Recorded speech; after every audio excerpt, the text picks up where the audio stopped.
জামাতে ইসলামী বাংলাদেশের স্বাধীনতার পর থেকে এদেশের পরীক্ষিত একটা দেশপ্রেমিক শক্তি। দেশের স্বার্থ কারো কাছে বিকে দিতে কখনো মিনমিন করে নাই, নীরবতা পালন করে নাই, বরঞ্চ সোচ্চার হয়ে বাগের গর্জন করেছে যে আমার দেশের স্বাধীনতা, আমার দেশের স্বার্থ কারো কাছে বিক্রি করব না। এই জন্যেই এত খুব সেই নেতৃবৃন্দকে দুনিয়া থেকে বিদায় করা, তাদের সহকর্মীদেরকে খুন করা, তাদের সবগুলো অফিস সিলগালা করে রাখা, তাদের লোগো কেড়ে নেওয়া, তাদের নিবন্ধন বাতিল করা এবং শাসনের শেষ হওয়ার 4 দিন আগে দিশাহারা হয়ে এই দলটাকে নিষিদ্ধ ঘোষণা করা। তারা সব করেছে।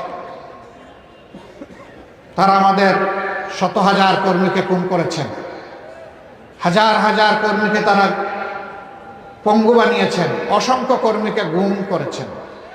তারা নারীকে খুন করেছেন, তারা পুরুষদেরকে খুন করেছেন, তারা শিশুদেরকে খুন করেছে, তারা বৃদ্ধদেরকে খুন করেছে।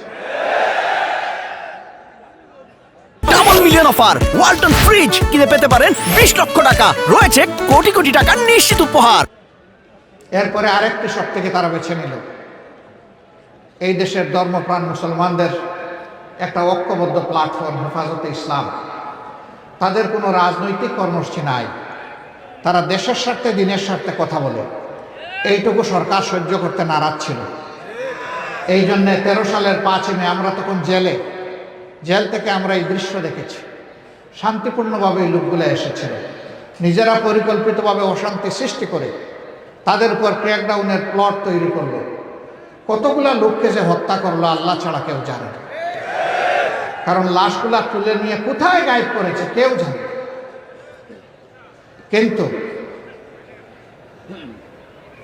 একজন প্রধানমন্ত্রী মা ছিল, বৈধ অবৈধ যেভাবে হোক তিনি নির্বাচিত হয়ে ক্ষমতায় ছিলেন।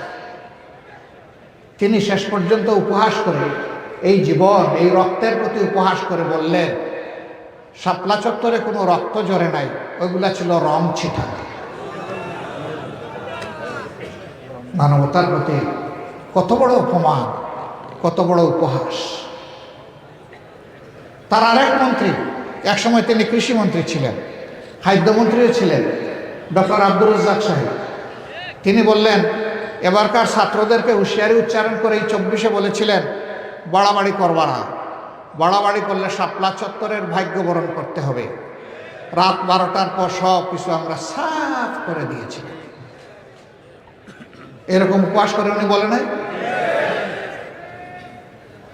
তিনি আত্মস্বীকৃত খুনি, তিনি স্বীকার করলেন তিনি মানুষ খুন করেছিলেন, তার দল তার নেত্রী মানুষ খুন করেছিল। কি অপরাধ ছিল এই সমস্ত আলিম উলামা, কোরআন এবং হাদিসের উস্তাদদের, এই সমস্ত হুফাজে কেরামদের, এই সমস্ত আইতামদের কি অপরাধটা তাদের ছিল? তারা শুধু ন্যায় এবং সত্যের পক্ষে দাঁড়িয়ে আওয়াজ তুলেছিল, অন্যায় এবং অসত্যের বিনাশ চাই, সত্য এবং ন্যায়ের বিকাশ চাই। আর তো তারা কিছু বলেনি।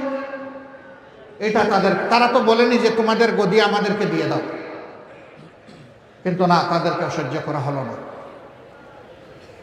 পুরা 15.5 বৎসর তাদের ক্ষমতার শেষ দিন পর্যন্ত তাদের হাত এই দেশের মানুষের রক্তে ভেজা।